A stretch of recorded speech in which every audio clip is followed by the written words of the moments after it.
গরুর গলায় বাঁধা ঘণ্টির শব্দটুকু যেন কুয়াশার ভারে স্তব্ধ হয়ে আসছে। এই গণেশ, আর কত দূর রে? গরুটাও যেন আজ কেমন আস্তে আস্তে যাচ্ছে। আরে বলিস না রতনদা, শীতে তো হাত পা একেবারে অবশ হয়ে আসছে।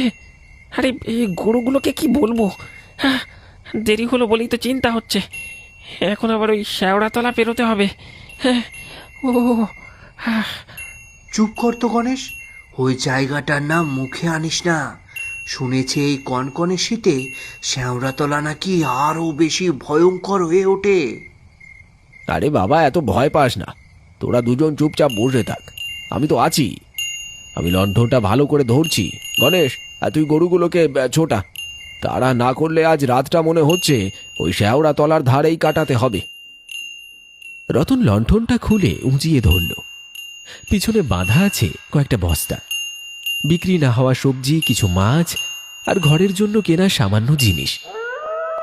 বাঁশবেড়িয়া গ্রামের মানুষের জীবিকা বলতে কেবল চাষাবাদ আর মাছ ধরা, কিন্তু এখন তাদের মন নেই কোনো ফসলে, আর কোনো মাছেও নেই লোভ। এখন তাদের একমাত্র চিন্তা ওই শ্যাওড়াতলা।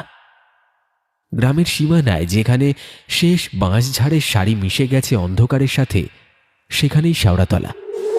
কথিত আছে শীতের এই ঘন রাতে শ্যাওড়াতলার নিচে কোনো অতৃপ্ত আত্মা নাকি শিকার খোঁজে। কুয়াশা যখন জমাট বাঁধে, তখন সেই আত্মা শরীর পায়।